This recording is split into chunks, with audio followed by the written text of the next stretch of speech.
voy a saludar con nuestra primera invitada, la abogada Mireya Pazmiño. Ella es asambleísta de Pachacutic. Con ella vamos a hablar sobre la coyuntura legislativa. ¿Cómo está, asambleísta? Buenos días. La hemos cogido me imagino que va a algún lugar, va en su vehículo. Bienvenida. No, sí, estaba viajando. Buenos días, muchas gracias a usted por la invitación. Un saludo cordial a todos los ecuatorianos. Gracias por siempre estar pendiente de todo lo que acontece, lo que sucede en la Asamblea Nacional. Gracias a usted también por darnos esta entrevista. Asambleísta, a ver, ayer leía una comunicación que justamente usted está solicitando una sanción para el asambleísta Fernando Villavicencio por omisión, por no haber entregado el informe de la Comisión de Fiscalización para el juicio político a los vocales del Consejo de Participación Ciudadana. Pero esta solicitud no es de ahora, veo que tiene fecha 1 de diciembre. Así es, yo presenté esa denuncia contra el asambleísta por todo lo que pasó y suscitó en la Comisión de Fiscalización respecto al juicio político contra los consejeros o contra los vocales del Consejo de Participación Ciudadana. No puede ser que un presidente de una comisión encargada de fiscalizar, encargada de llevar el control político, para que luego el Pleno de la Asamblea Nacional, en un acto de debate, sea quien decida sancionar, destituir a cualquier empleado público, ¿no? A cualquier autoridad de acuerdo a nuestras competencias. Pero todo lo que pasó en esa comisión era llevado a esto, justamente, a que no haya informe o que en el informe salga con recomendación de archivo. Hubo un complot de igual manera con los interpelantes, porque hubieron 2 juicios políticos. Yo puse un juicio político contra los 4 consejeros por todo lo que pasó para nombrar al Contralor General del Estado. Yo le puse contra los 4 y hubieron otros 2 asambleístas que ingresaron un juicio político contra los 7. Pero esto era para hacer un juego, ¿no? Un show ante el país, porque después que yo ingresé, ellos ingresaron.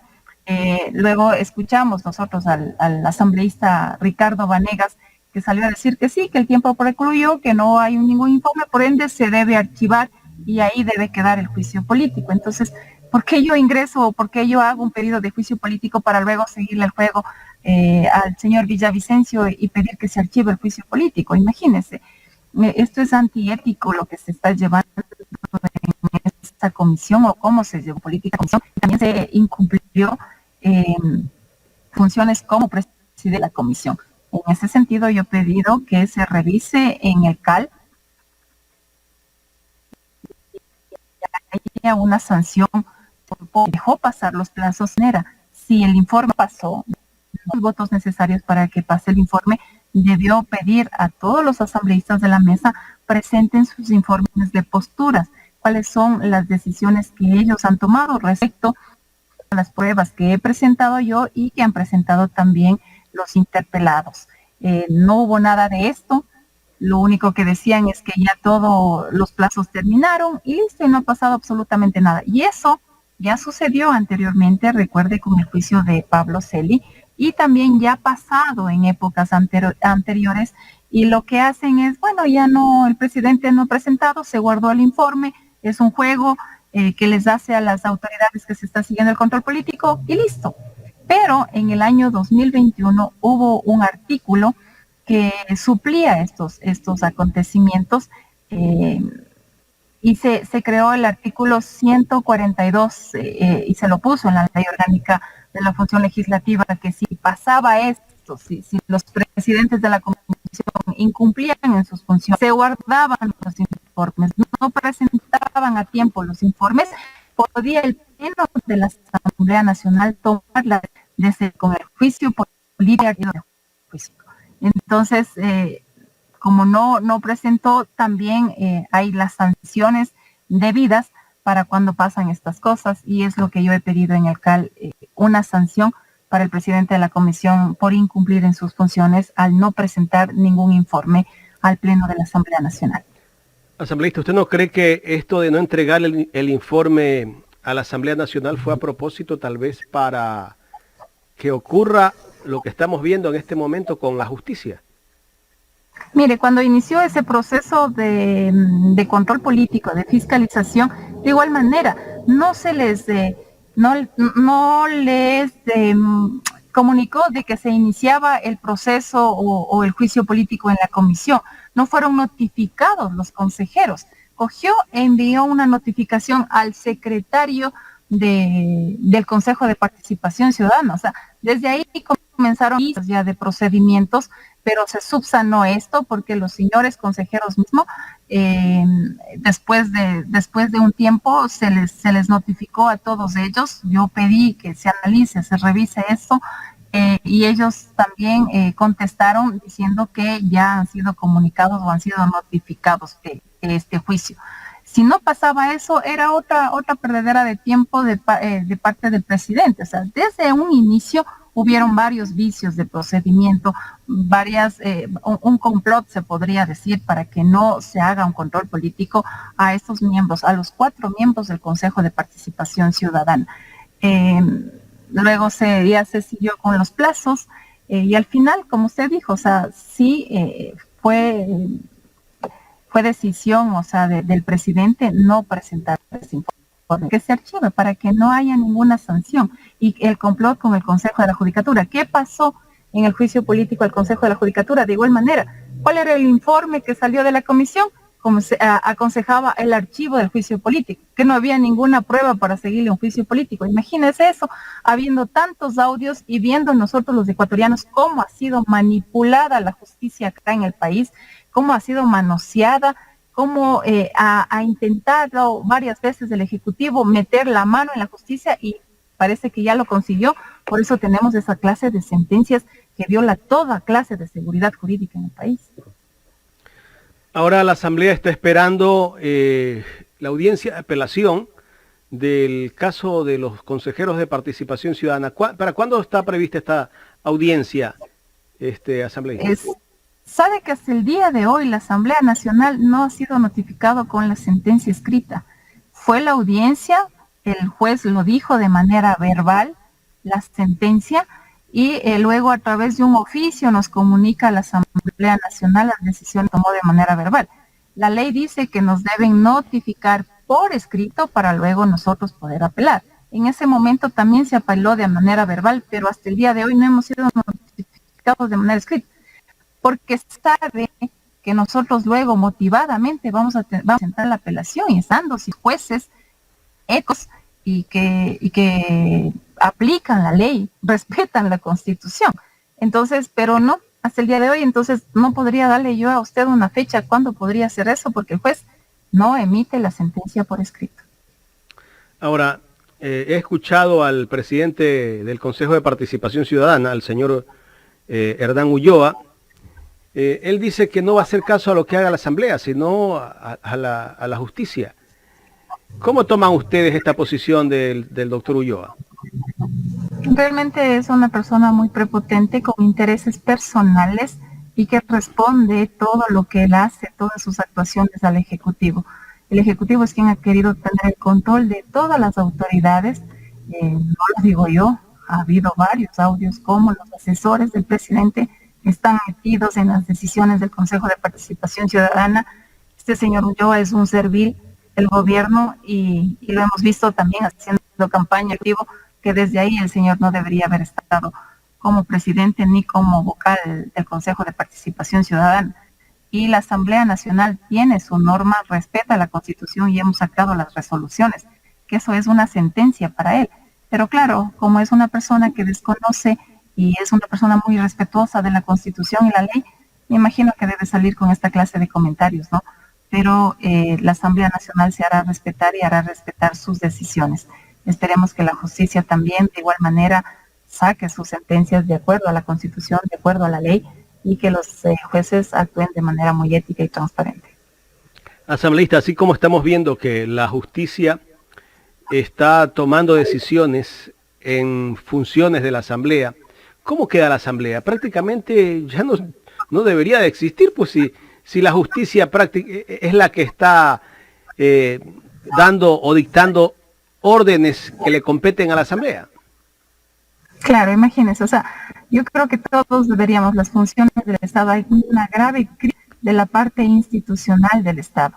Si ya la Asamblea están tomando el Consejo de la Judicatura, decisiones de la Asamblea Nacional, para que, como usted mismo dice, ¿para qué el primer poder del Estado, para qué va a existir? También ya no seríamos república, ¿no? Ya nos vamos a convertir en un país de dictador que quiere tener todas las funciones en su poder y ir desapareciendo una por una. Entonces, esas son las graves consecuencias y del problema que estamos teniendo los ecuatorianos. Hay una crisis institucional, el irrespeto de las funciones de cada una de los poderes del Estado, y eso hay que hacer un llamado de atención a todos, comenzando desde el presidente. Respetemos la Constitución, respetemos la ley, y creo que ahí vamos a tener un país seguro. Caso contrario, si nosotros, como el primer mandatario del país, el primer representante a respetar un Estado constitucional de derecho, viola esa norma, imagínese cómo estamos a nivel internacional. ¿Piensa usted que vamos o van a venir inversionistas sabiendo que la justicia en este país es manoseada, manipulada de manera antojadiza y de manera personal de parte del presidente de la República y de parte de las otras funciones del Estado? O sea, esto es algo grave y yo creo que se debería hacer un llamado de atención desde la academia, quienes están al tanto de cómo se aplican las normas constitucionales, desde la judicatura, de igual manera el procedimiento de este juez, para que todo nos manejemos y tengamos un país un poco más seguro, ¿no? ¿Ustedes han puesto tal vez alguna queja al Consejo de la Judicatura sobre la decisión que ha tomado este juez? Claro que sí, hay algunas quejas que ya han presentado primero el partido o la bancada del Partido Social Cristiano, de igual manera desde la presidencia de la Asamblea Nacional. Recién salió una resolución el día viernes con la mayoría de votos para que se pida toda la documentación pertinente para comenzar una fiscalización en cuanto a las actuaciones del juez. Recuerde que ya hay una sanción porque este juez ya ha emitido sentencias en favor de narcotraficantes y ha sido sancionado anteriormente. Y ahora nuevamente comienza a violar los preceptos constitucionales y las decisiones de la Asamblea Nacional. Entonces ya se está pidiendo toda la documentación pertinente como un pedido del Pleno de la Asamblea Nacional. La Asamblea no debería de llamar al Consejo de la Judicatura para que dé una explicación de lo que está pasando en el sistema de justicia. ¿Usted no cree que por ahí también puede venir el tema? Bueno, usted recuerde que se intentó seguir un juicio político por las actuaciones de los vocales que responden al Ejecutivo, no responden al país, no responden al pueblo. Entonces, no sé, sería perder el tiempo, creo, llamándoles a estos 4 vocales. Lo único que hay que llamarles es a que tomen más conciencia de todo cómo se está llevando a cabo la institucionalidad, como le dije, en el país. La semana pasada el presidente de la República ha dicho que él no mete la mano en la justicia por ética ni en la democracia, ni porque sería atentar contra la democracia. ¿Ustedes creen en la palabra del presidente de la República? Es un presidente que no tiene palabra. No le va a creer usted algo que ha salido a la luz. ¿Cuántos audios cerrados el presidente? Primero pide le protejan a la presidenta de la Asamblea Nacional cuando se ha escuchado a sus asesores manipular la justicia, habiendo toda esta clase de audios, todo un incumplimiento de funciones en la Asamblea Nacional. Vimos cómo hubo se podría decir también, con algunos asambleístas y con otros tratando de convencer para que se les salve a estos 3 vocales del Consejo de la Judicatura, y que no se alcanzaron los votos para la destitución, porque se necesitan 92 votos y llegamos a 87. Y se ve, o sea, no solamente ahí la justicia, sino hubo también una metida de manos de parte del presidente en la Asamblea Nacional para que no haya la destitución de ellos. O sea, es una justicia atrapada por el Ejecutivo y nosotros no creemos en la palabra del presidente. Ya se ha deteriorado lo suficiente desde desde épocas anteriores, desde su campaña, hubo una clase de ofrecimientos, ahora está haciendo otra cosa con el país, incluso con las Fuerzas Armadas. Él mismo dice que las Fuerzas Armadas tienen otra función, no podría estar en las calles defendiendo a los ecuatorianos. ¿Y qué es lo que hace ahora? Mete un veto para que las Fuerzas Armadas salgan a las calles. La Corte Constitucional rechaza, que es lo único que le valía a él en la consulta popular.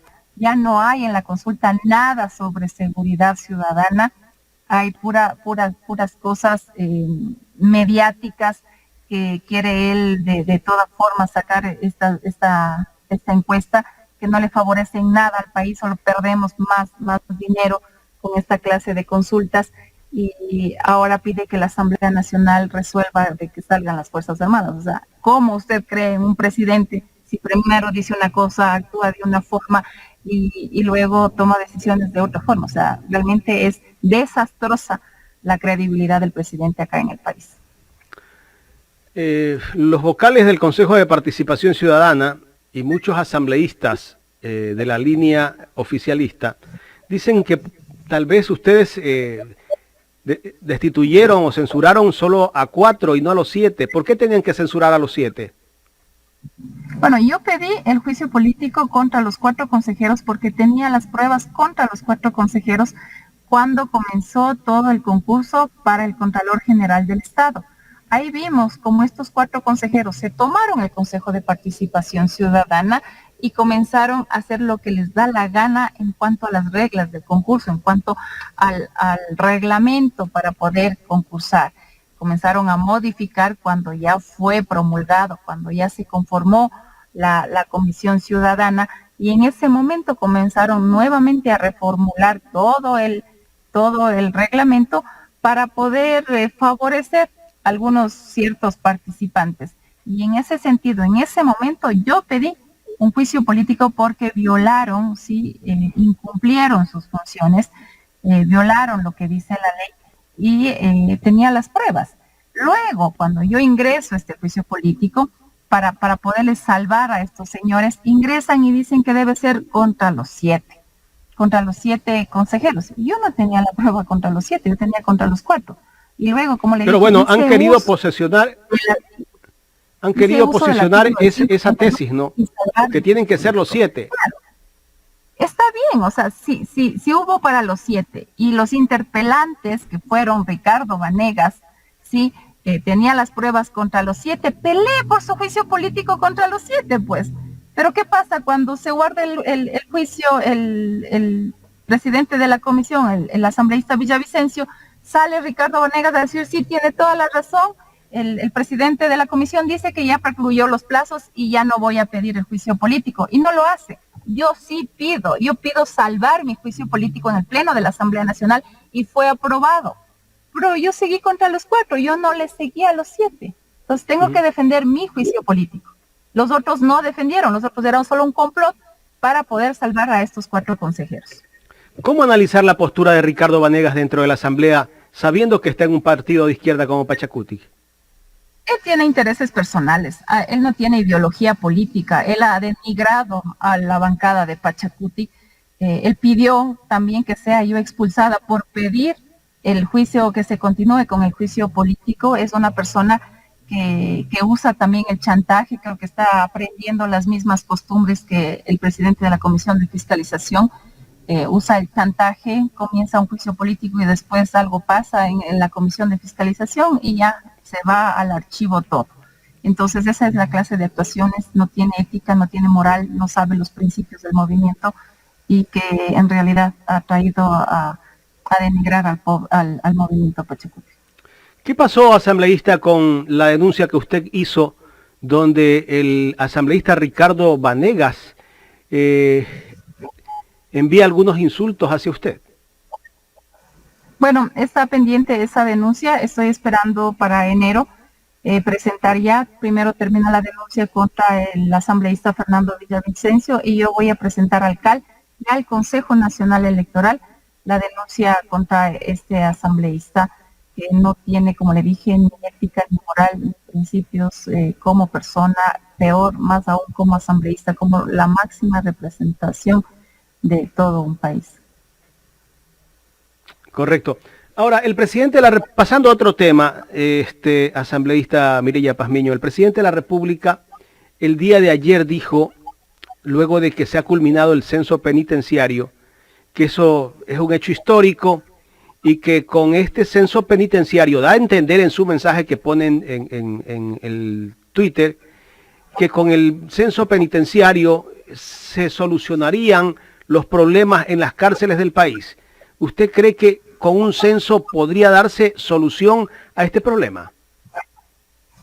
Claro que no, o sea, ¿qué hago con un censo? Sé cuáles son las estadísticas, hay hacinamiento en las cárceles, hay demasiados presos, no están distribuidos como de acuerdo a la clase de violencia de los presos, no hay educación para los presos, o sea, lo que necesitamos es presupuesto, primero una asignación presupuestaria, luego necesitamos ver qué es lo que está pasando, cuál es el problema que tienen las cárceles, falta de guías penitenciarios, se les quitó, creo, esta ley de poderse educar para que luego cuando salgan ya reformados, en verdad, y puedan ya ser parte de la sociedad, puedan tener un trabajo, pero nada de eso se está haciendo. Lo único que estamos teniendo en las cárceles es hacinamiento y hacinamiento y hacinamiento, pero no vamos al problema real. Falta de educación, falta de presupuesto. Ese es el problema real en todo el país, en las cárceles, en las calles. Tenemos tantos jóvenes que no entran a estudiar en las universidades y como no tienen esos cupos para entrar a estudiar a las universidades, ¿qué hacen? Lo está captando el narcotráfico. Están siendo utilizados para ser parte de pandillas, para ser parte de estas vacunas, de este crimen organizado. Entonces es la grave problemática que tiene el país. Falta de un gobierno que se preocupe por sus jóvenes, que se preocupe por sus ecuatorianos. Y en las cárceles necesitamos presupuesto y también ir a fondo, al problema de fondo, de qué es lo que está pasando, por qué tanto hacinamiento, por qué no tenemos la suficiente cantidad de guías penitenciarios para que no exista todos estos motines, estas muertes dentro de las cárceles, por qué no les estamos educando a quienes están hacinados, a quienes están tratando de reformarse, porque para eso son las cárceles. Ese es el sentido, la lógica que le da la Constitución, pero nada de esto se habla. ¿Para qué necesito yo en estos momentos un censo si no voy a ir a la parte de la problemática en sí que genera todo lo que ha sucedido en las cárceles? Asambleísta, ¿cuál es su criterio sobre la consulta del gobierno? ¿Y usted la va a respaldar o no? Claro que no, hay que rechazar esa consulta. Entonces, ¿a usted la considera el presidente narcopolítica? ¿Perdón? El presidente la va a considerar una narcopolítica. O sea, imagínense las cosas absurdas, ¿no? Que sale de un primer mandatario. Se ha escuchado hablar que hay los narcogenerales, los que no apoyan. Política. O sea, todos quienes están en contra son los narcos. Yo creo que hay que hacer una verdadera fiscalización. Quien esté hablando continuamente de narcos y acusando a todo el mundo de narcos, alguna responsabilidad también debe tener o algún conocimiento debe tener. Hay que preguntarle al señor presidente, presente las pruebas. Si usted habla de narcopolítica, habla de narcogenerales, habla de narco, que todo el mundo está metido en el narco, presente las pruebas, señor presidente, presente pruebas. Y nosotros, yo, Mireya Pazmiño, le apoyaré al 100% para que sea retirado, sea sancionado con todo el peso de la ley quienes estén metidos en todo esto del narcotráfico. Pero el presidente, ¿para qué hace la consulta popular? O sea, dígame, ¿para qué es esta consulta popular? Simplemente para que le dé un poco más de garantía de la falta de palabra, de que los ecuatorianos ya no le creen, ya no confían.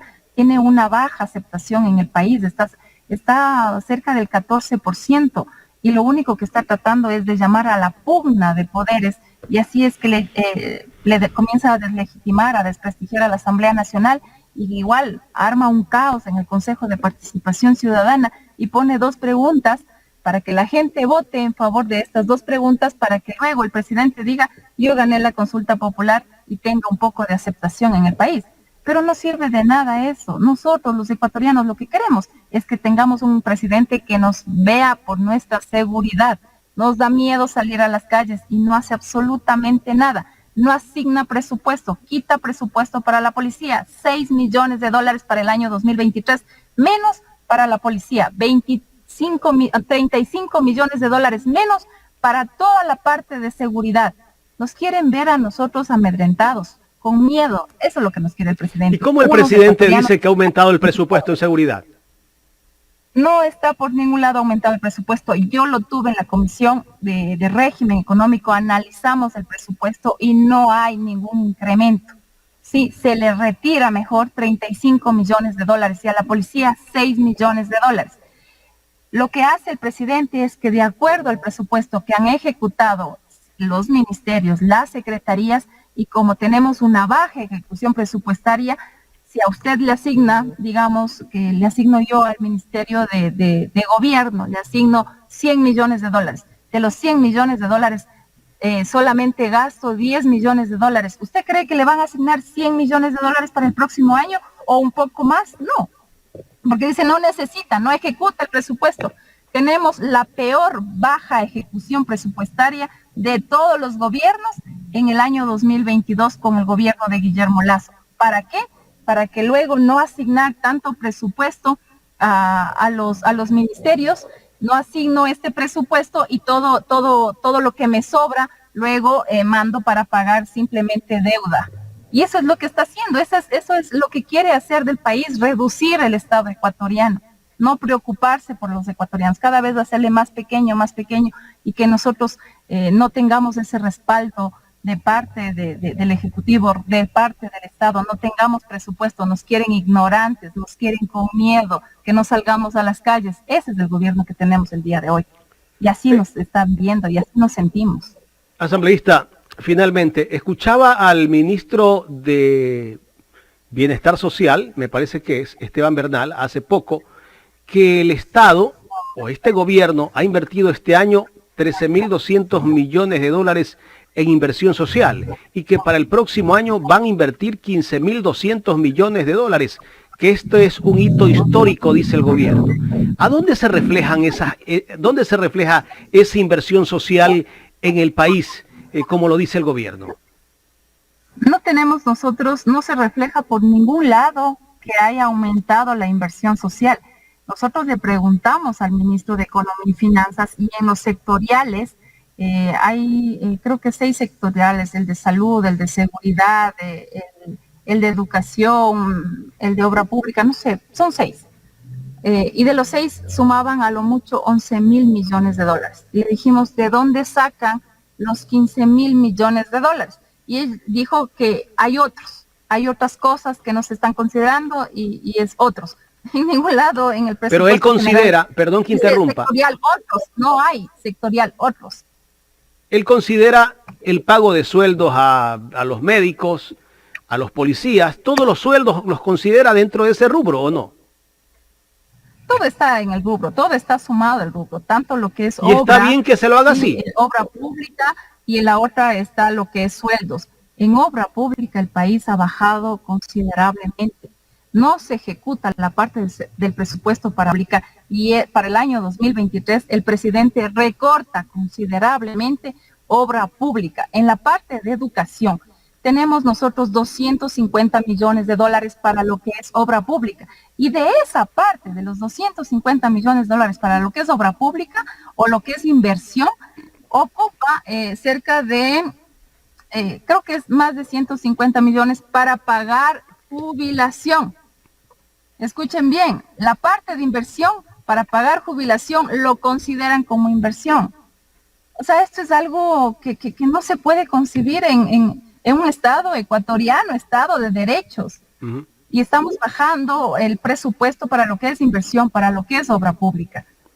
Y no es verdad que ha aumentado para lo que es la parte social el presupuesto. Eso no es verdad porque eso no está reflejado en el presupuesto. Está reflejado 11.000 millones de dólares, como usted lo dijo, con sueldos y para la parte de inversión. Están ahí los dos rubros estipulados. El gobierno nos vende humo, asambleísta. Así es, y nos miente. nos miente a los ecuatorianos. Está ahí el presupuesto, está en la página del ministerio y todas las personas pueden entrar, pueden sumar todo el sectorial y pueden sacar cuánto está para la parte de inversión social estipulado en el presupuesto, que son 11.000 millones de dólares y no 15 como lo están. Asambleísta, quiero agradecerle por haber aceptado conversar con Ecuador en directo. A usted, muchas gracias por la invitación. Una buena mañana. Gracias a la abogada Mireya Pazmiño, asambleísta de Pachacutic.